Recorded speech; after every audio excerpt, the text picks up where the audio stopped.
Yo, baktınız da benim gözünüz hoş geldiniz. Bugün bizim seviyeye kredi olmamız dostlar. Seviyeye. Dostlar kraval.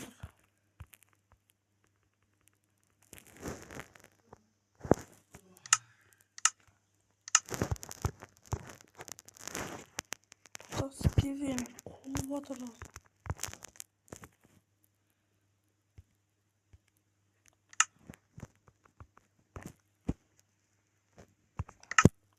İşin üstüne giriş. İşin üstüne. Beğenmeyi olsa kırmıyor. Yakıyor yaka.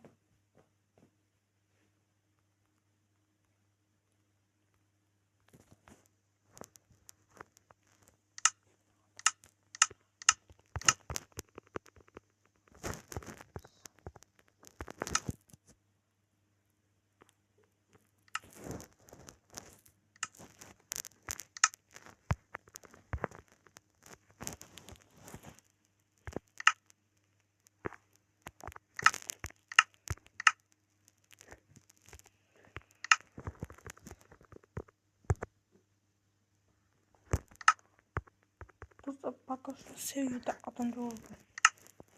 Ben seni yok.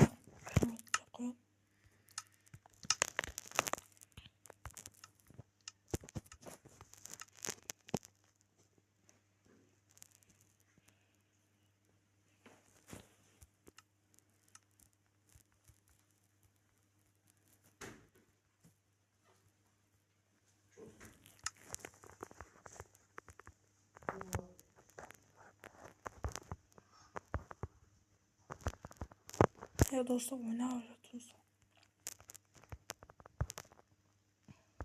Canım herkes kendi seviyede alan doğru. Ya yok işte oraya.